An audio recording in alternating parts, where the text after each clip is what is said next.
Hello दोस्तों, Uttar Pradesh police head constable में पूछा गया बहुत ही आसान प्रश्न, बहुत ही आसान तरीके से हम सॉल्व करेंगे।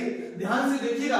किसी कक्षा के बीच मुफ्त नोटबुक समान रूप से बांटे गए, प्रत्येक बच्चे को मिली नोटबुक की संख्या बच्चों की संख्या का 1/8 थी। यदि बच्चों की संख्या आधी होती तो प्रत्येक बच्चे को 16 नोटबुक मिलती। कुल कितनी नोटबुक बांटी गई है?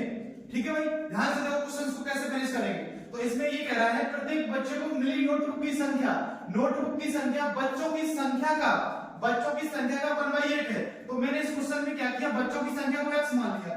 बच्चों की संख्या x है तो बच्चों की संख्या का 1/8, बच्चों की संख्या x और x का 1/8 कितना हो जाएगा? x का 1/8 प्रत्येक बच्चे को मिली नोटबुक की संख्या है।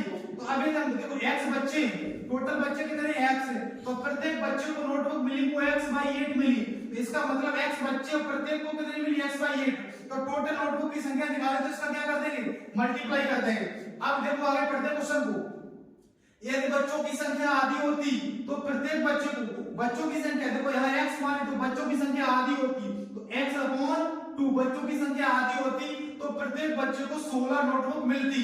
तो बताओ यहाँ आधे बच्चे हो गई, प्रत्येक बच्चे को कितनी मिल रही? 16।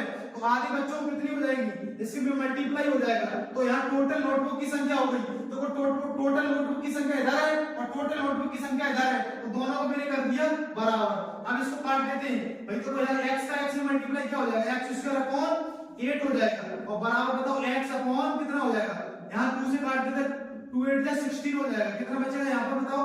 यहाँ हो जाएगा बेटा 8x हो जाएगा। x से x काट देंगे तो देखो यहाँ x बराबर कितना आ जाएगा? x बराबर 8 8 64 आ जाएगा। x बराबर कितना हो गया? 64 हो गया। अब x की वैल्यू 64 हो गई। कुल कितनी नोटबुक बांटी गई? तो कुल यहाँ से निकाल लो चाहे यहाँ से निकाल लो। x की वैल्यू यहाँ रख दो 64 हो जाएगा और यहाँ 64/8 कितना हो जाएगा? 8। तो 64 × 8 तो टोटल नोटबुक की संख्या कितनी हो गई? 8 से 32 8 से 48 और 3 कितना हो जाएगा? 512। Option D will be the right answer हो जाएगा। ठीक है भाई।